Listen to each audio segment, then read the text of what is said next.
Now I have the pleasure of welcoming Mr. Chris Felton. Everyone, Chris is an accomplished author. He is an influential speaker and a highly successful entrepreneur who has become a dynamic force in this world of personal growth and financial empowerment. His insights have transformed countless of lives, helping people to break free from financial barriers and step into their true potentials. I absolutely love it. Hey, Chris, we are so thrilled to have you here with us on today.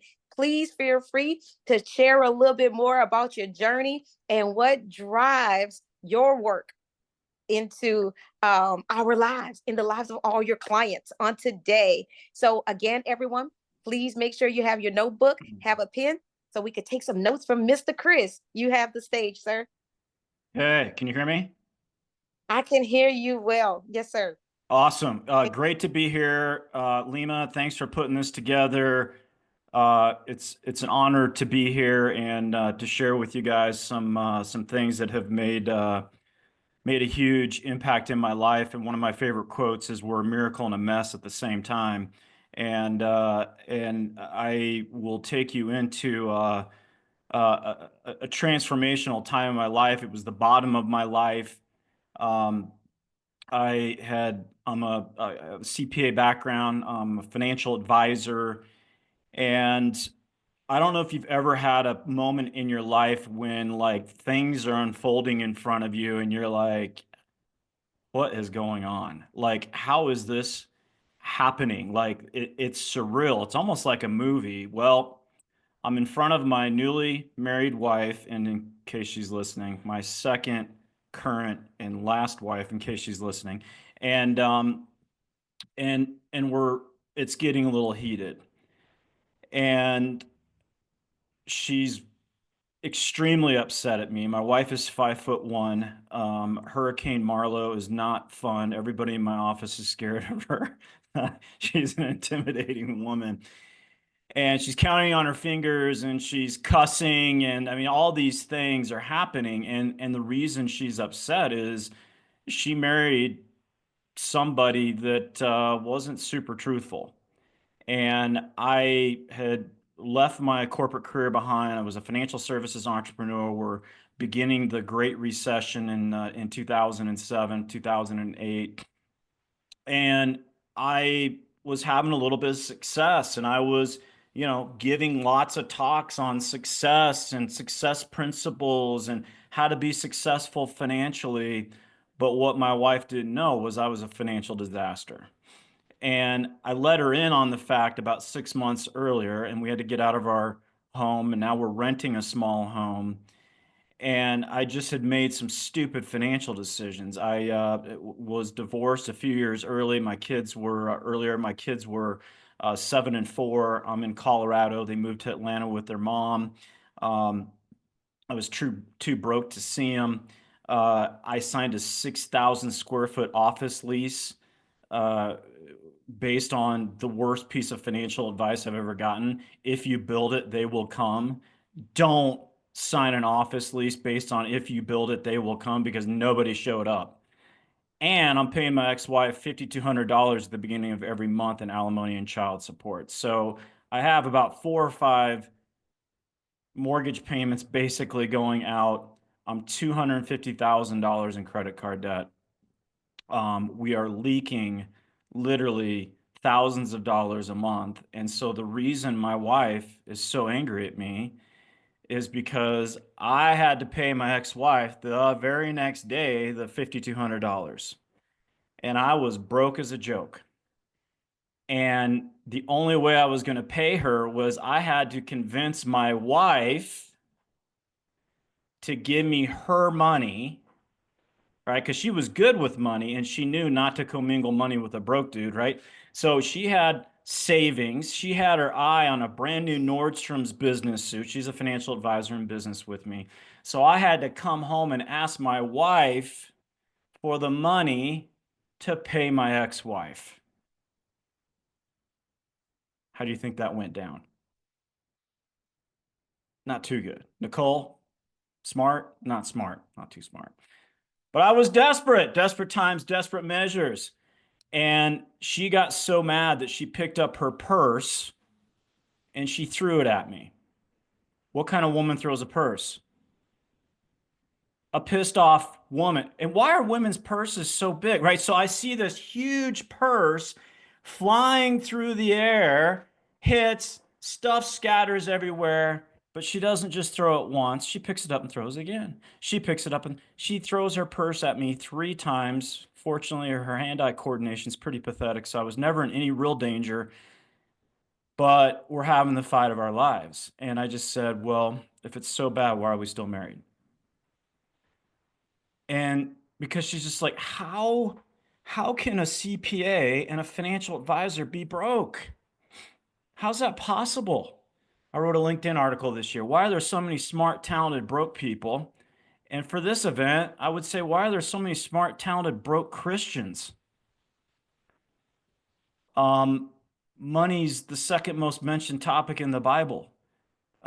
It's so misconstrued and torn up, and I could talk about that forever.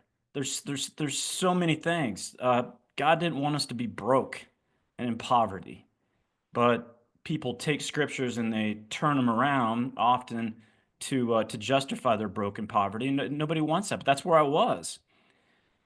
And so when I asked her why are we still married, then she went upstairs to go figure that out for the rest of the night. And there I was, alone with my thoughts. And all I could really see were just dominoes falling in my life. And the first domino was actually my ex-wife because I blamed it all on her. She was a horrible wife. But I realized in that moment, right, God wanted me to look at some things, right? And in that moment, I realized she never had a chance because I expected our marriage to fail. And one of my favorite quotes, and one of the things I'm always looking at is we don't get what we hope for, we get what we expect. And most people hope positive but expect negative because they don't want to be let down or whatever.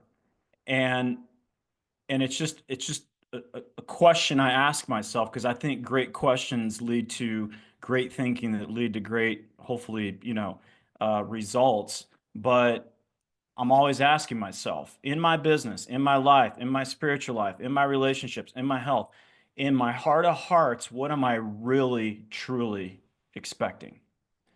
And financially, I was expecting to struggle. I was expecting to be broke. I was expecting it not to work. I was expecting my business to take forever to be successful. But as I looked at my ex-wife, she never had a chance because I expected it to fail. I couldn't see my kids because I was too broke to see them, being in Colorado, them in Atlanta. And, where is dad is about to turn into who is dad. I'm drinking a bunch. I'm a total mess. The financial stress is physically impacting my wife. And right then and there, I realized the common denominator and the common theme to my problem was me. And wherever we've had a problem, we've always been there. And I realized in that moment, I had to take 100% responsibility for the mess that I created. And I had to quit living in hopium. And that's where most people live. They live in hopium. They're hoping things will change while they fiercely insist on remaining the same. And I call that rearranging the furniture on the deck of the Titanic. And right then and there, I took 100% responsibility. It was no longer my ex-wife's fault. It was no longer the economy's fault, my team's fault, my wife's fault. It was all on me. And so the next day, my wife and I came together, and she decided to keep me, thank God, because none of this happens without my faith and my wife, right? And to my wife's immense credit, when things got tough, she chose to focus on what she loved about me. And it would have been very easy for her not to focus there. And what she did was she broke my self-sabotaging behavior pattern of I'd hit a little bump in the road with my relationship. I'd start focusing on the negativity, and then I would look for the exit because there's got to be some relationship that's all sunshine, lollipops, and roses and requires no effort. But no, it got me to focus on what I loved about her. And when I work with couples, I always ask them, where are you focusing? Because the preeminent law in personal growth and development is the law of growth. And it is what you focus on expands. Everything that we teach as coaches and entrepreneurs is, where are we focusing? And I always ask myself, what am I focused on? What must this be creating? And so we focused on the good things about each other. And then my wife said, well, I'm keeping you. We're not declaring bankruptcy. We're not getting divorced. We're not getting jobs. We're going to figure out our business. And we had access to wealthy mentors. And she's like, I'm going to go interview them. I'm going to figure out, how they think, what they do. She mainly focused on couples. And not only did they have wealth financially, they had wealth in their spiritual life, their marriages, their relationships, their health. They were the full picture of wealth. And she's like, I think we get some answers and then we apply. And our first book, Couples Money, came from that.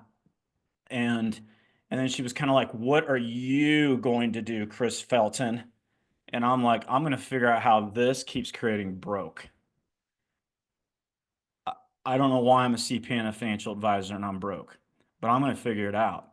And I'm not interested in changing. I'm committed. And I ask people all the time, are you interested or are you committed? And most people are interested in a successful life, right? Most people are interested in a successful financial life, spiritual life, relationship, health. They're interested. But the problem is when you're only interested, you will bump up against you will bump up against a little resistance.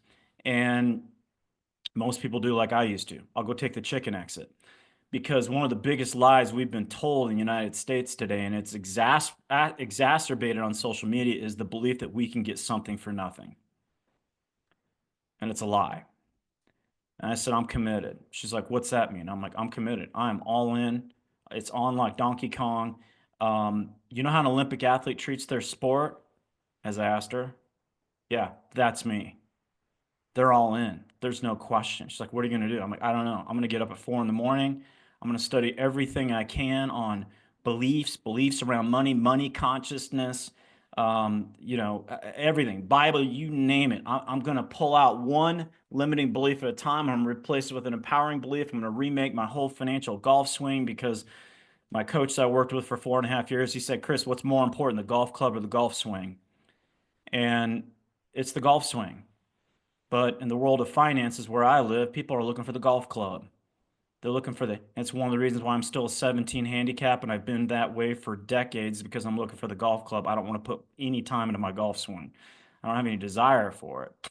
But the golf swing is our mindset and our mentality.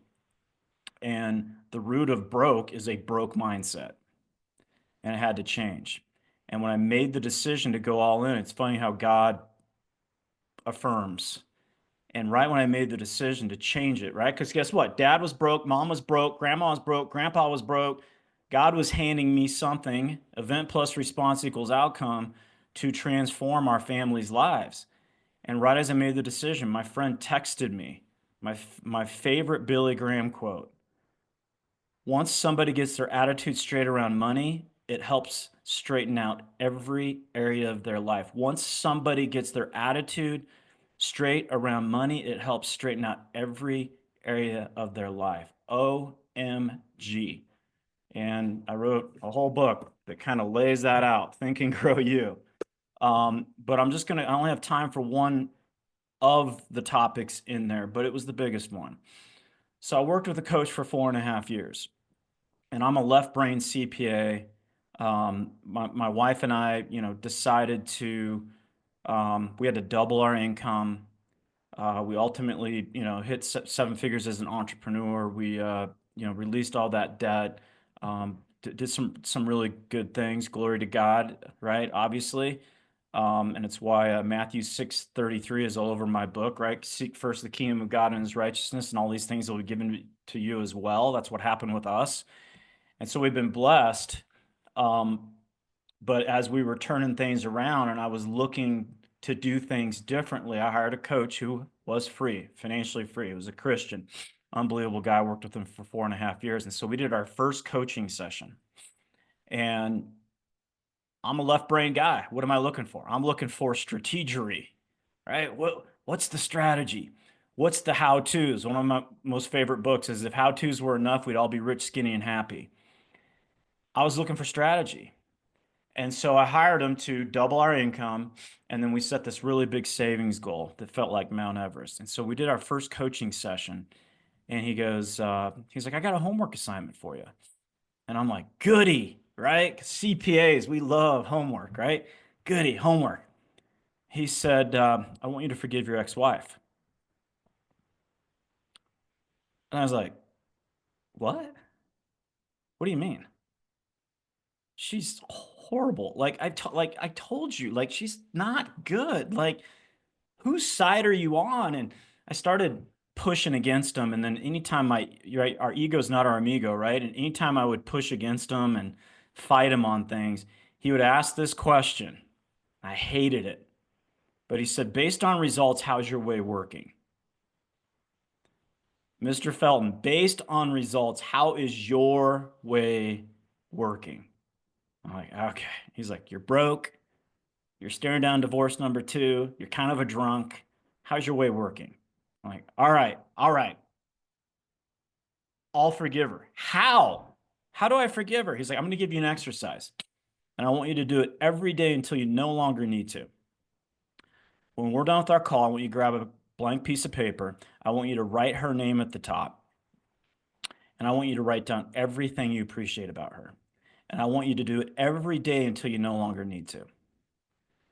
I said, okay. So we hung up. I got coachable. I wrote her name at the top. And I literally have never stared at a blank piece of paper for an hour.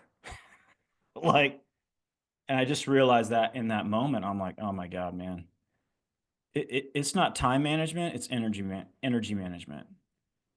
I had all these energy drains of resentment and resistance. I call it running a marathon with a 20-pound bowling ball. I have better energy at 53 than I ever did at 33 because I dropped all this garbage.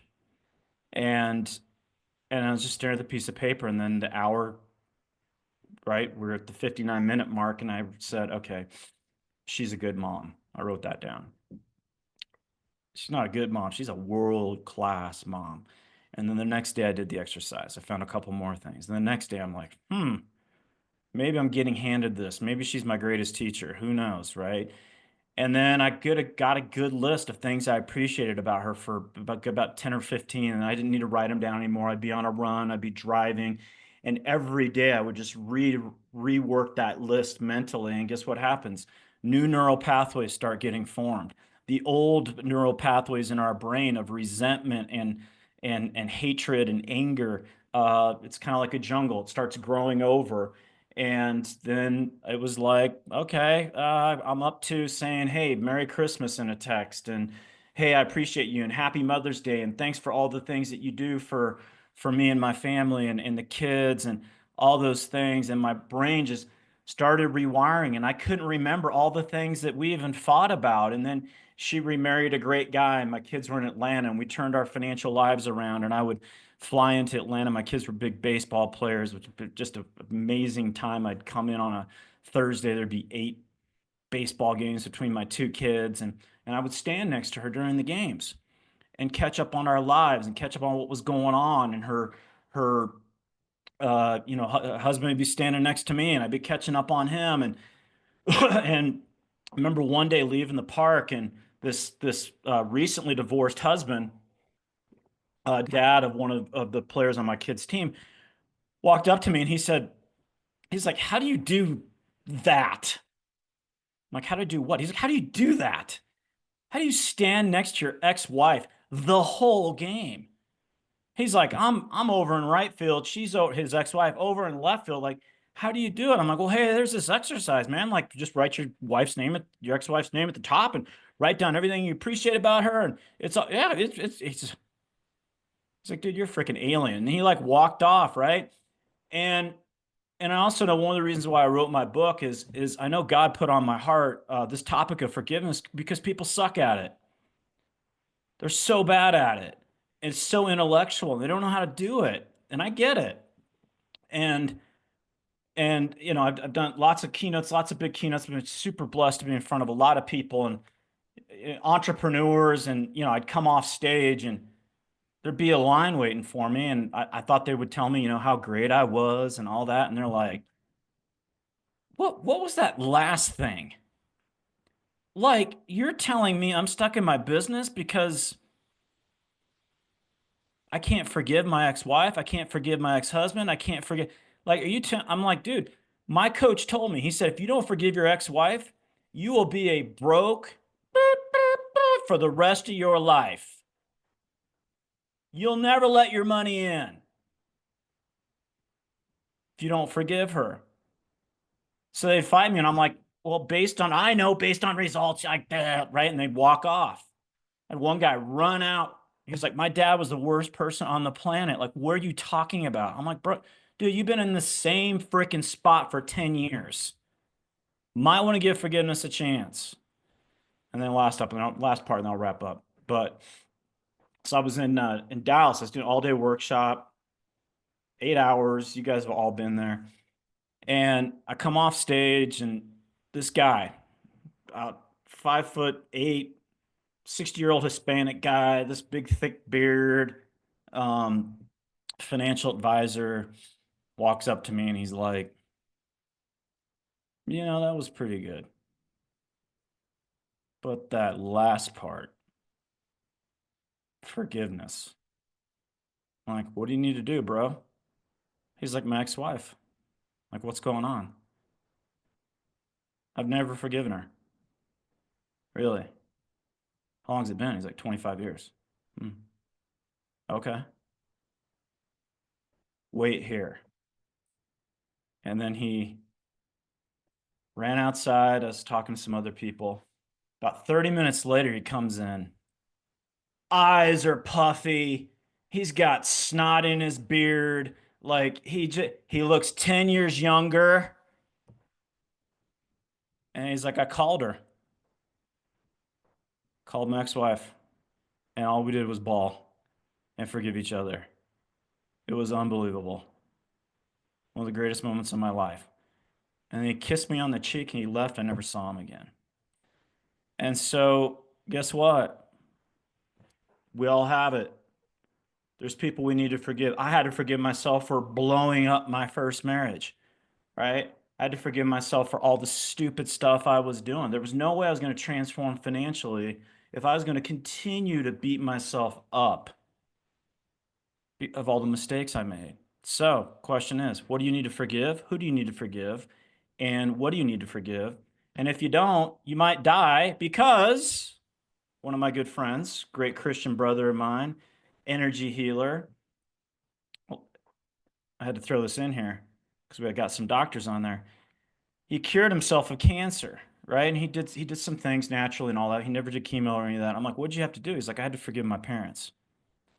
He's like, everybody that he's healed, which is a lot, and he's healed them of cancer. He's like, every one of them has a forgiveness problem because disease turns into disease. So forgiveness, the path to peace. We all want peace, and the path to peace is forgiveness. And so who do you need to forgive? Hopefully you can forgive yourself. And I'm here to help however I can. Thank you. Whoa, Mr. Chris. Wow. Thank you so much for sharing and being transparent with your story to set people free and understand that it's forgiveness. You just stated it's the pathway to peace. I love when you stated which one is more important, the golf ball or the swing. And yeah, it's the swing. I've been taking notes here, and you stated, which I heard this before, and hearing you state it again, I'm like, okay, Lord, I know you want me to get this deep down. You stated commitment, not just interested. You were committed to transform it, not just interested in it. And we see where you are today in your life. So again, thank you so much for sharing. Chris, please let us know, how can we get a copy of that book? How can we reach out to you? How can we work with you and your lovely wife? Yeah, I'll drop Thank info in the chat, and I'm here to help people, especially around this topic of money. The problem I solve is financial stress, and the root of financial stress is a broke mindset. So I know how to help up level that. And we're in the wealthiest country on the planet, and 90% of people retire broke, and that is you. absolutely freaking ridiculous. So I'm here to change that. Oh my gosh. Thank you for everything that you do. Thank you so much with spending this time with us today. And do you have anything to offer to the guests on today? Yeah, I'll drop that in the chat too. It's my 4 keys to level up. So, yep. Okay, great. Thank you so much again for being with us on today. We truly appreciate you and your story that you shared with us. Thanks, Oh, sister. thank you.